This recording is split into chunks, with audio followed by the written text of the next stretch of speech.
Paositra Malagasy, orinasa-panjakana mikajakatrany izay tombotsoa ho an'ny Malagasy mpiray tanindrazana. Tsy ambanin-javatra indrindra ireo mpiara miasa rehetra ho aminy.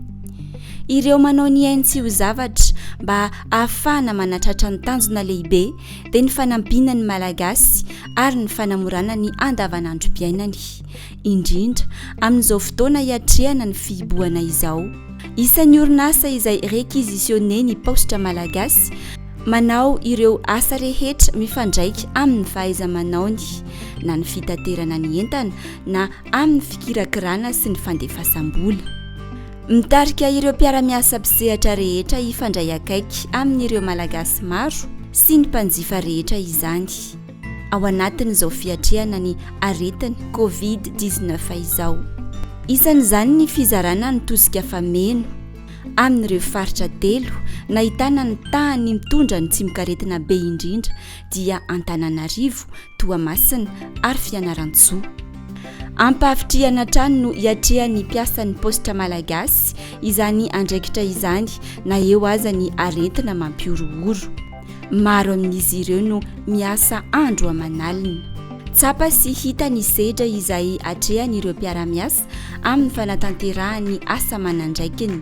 Manoloana izany indrindra no namatsian'ny fitondrana foiben'ny Paositra Malagasy ny fanafody CVO na ny Covid Organics.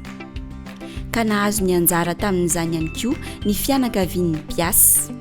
Ny zoma 12 Mey taona 2024 no nanomboana ny fizarana ny CVO ho an'ny mpiara-miasa 2,000 sy ny fianakavian'izy ireo rehetra miely manerana ny Madagasikara tetỳ amin'ny foibe ny Paositra Malagasy tetỳ Antaninarenina. Fatra 440 tavoahangy, 2 isan'olona isan'andro, miampy fatra ho an'ny fianakaviana na paky familiala 2 no anjaran'ny mpiara-miasa tsirairay. Nanamafy ny tale jeneraly nandritra ny fizarana fa isan'ny tanjaky ny orinasa ny mpiasa ho aminy, ka rariny loatra raha toanana sy harovana, ka sady miaro tena no miaro ny hafa.